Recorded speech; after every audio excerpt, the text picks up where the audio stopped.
episode 35 of One Man's Opinion. Today I am reviewing the off-Broadway production of A Man of No Importance, directed and designed by John Doyle, with a book by Terrence McNally, music by Stephen Flaherty, and lyrics by Lynn Ahrens, running through December 18th at Classic Stage Company's Lynn F. Engelson Theater at 136 East 13th Street in New York City. I think A Man of No Importance is a wonderful musical.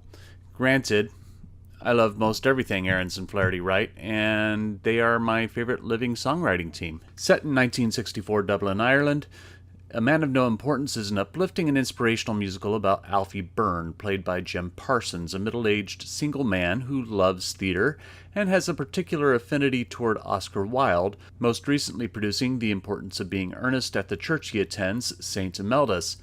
Wilde actually appears as a sort of specter, or maybe better described as a muse to Alfie throughout the show, played by Tom Sesma. A bus conductor by day, which from many of his regular passengers he has recruited to be in his plays, Alfie meets the young and beautiful Adele Rice, played by Shireen Ahmed. Seeing her inspires him to do a production of Wilde's Salome, which he pronounces Salome, with the intention of casting her in the title role. The play is almost immediately challenged when cast members and the church leaders learn of Salome's infamous Dance of the Seven Veils that occurs in the story. More problems arise as the middle-aged Alfie begins to come to terms with his homosexuality, something he's oppressed his whole life in order to be a good Catholic. Having always been a rather reserved man, living with his sister Lily, played by Mare Winningham, he has never been inclined to go out and be overtly social where he could possibly meet other gay men. Of course, being 1964 and in a 95% Catholic community, any kind of overt expression of, quote, perversion would have been quickly frowned upon by the church and much of the community. Flaherty's classic score is infused with a delightful blend of Irish folk that gives the show a period texture while maintaining a foot grounded in familiar Broadway scoring of the early 1990s when the show originally opened. It's bright, it's energetic, and full of life.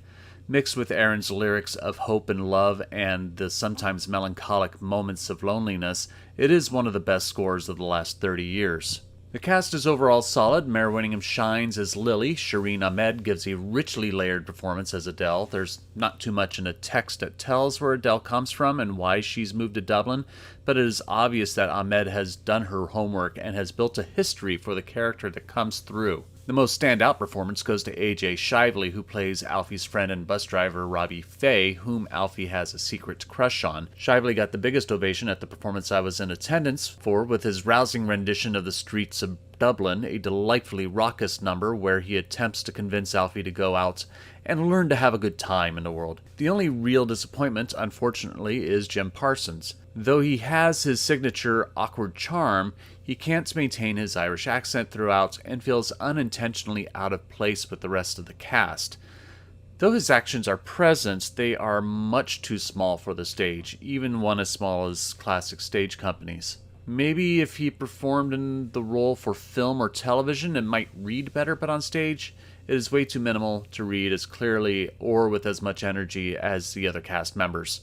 I overall like Doyle's direction and design. He utilizes the entire stage and the aisles to full effect, but I find having some of the actors playing instruments, which I appreciate as a hallmark of John Doyle's shows, I find it a bit extraneous and unnecessary. Though Alfie may be a man of no importance, the musical surely is. It's affirming, uplifting, and hopeful, and though Parsons' performance is underwhelming at best, the story, music, and supporting cast make up an inspirational piece of theater. But I am only one man's opinion, so be sure to leave yours in the comments below. If you'd like to see A Man of No Importance, I'll leave a link in the description where you can get tickets. You can support my channel by liking, sharing, and subscribing, and click the notification bell to be alerted to future reviews. My next review will be the Broadway musical adaptation of Cameron Crowe's Almost Famous. Thank you for watching, and I will see you at the theater.